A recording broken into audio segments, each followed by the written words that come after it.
வணக்கம். இன்னைக்கு நம்ம நண்டு தொக்கு தான் பார்க்க போகிறோம். அதுக்கு ஃபஸ்ட்டு கடாய் வச்சுக்கோங்க, எண்ணெய் ஊற்றிக்கோங்க. பெரிய வெங்காயம் தான் போட்டிருக்கேன். இதுக்கு பெரிய வெங்காயம் போட்டு நல்லா ஒரு வணக்குங்க. கொஞ்சம் வணங்கினதுக்கப்புறம் பச்சை மிளகாவும் கருவேப்பிலையும் போட்டுருங்க.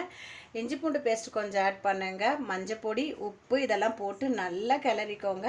கிளறினதுக்கப்புறம் தக்காளி பழம் போட்டுக்கோங்க. தக்காளி போட்டு நல்லா வணக்குங்க. வணக்குன உடனே அது ஒரு தக்காளியெல்லாம் நல்லா வணங்கின மாதிரி வருது பாருங்கள். அப்போ மிளகாத்தூள் போடுங்க. மிளகாத்தூள் போட்ட உடனே கொஞ்சம் நல்லா கிளறிடுங்க. கிளறிட்டோன்னே ஏன்னா ஏற்கனவே நம்ம பச்சை மிளகா போட்டிருக்கோம், மிளகாத்தூள் போடுறோம். அதனால காரம் இதில் மிளகாத்தூள்லாம் கொஞ்சம் கம்மியாக போட்டுக்கோங்க. ஏன்னா லாஸ்ட்டாக நம்ம பெப்பர் பவுடர் ஆட் பண்ண போகிறோம்.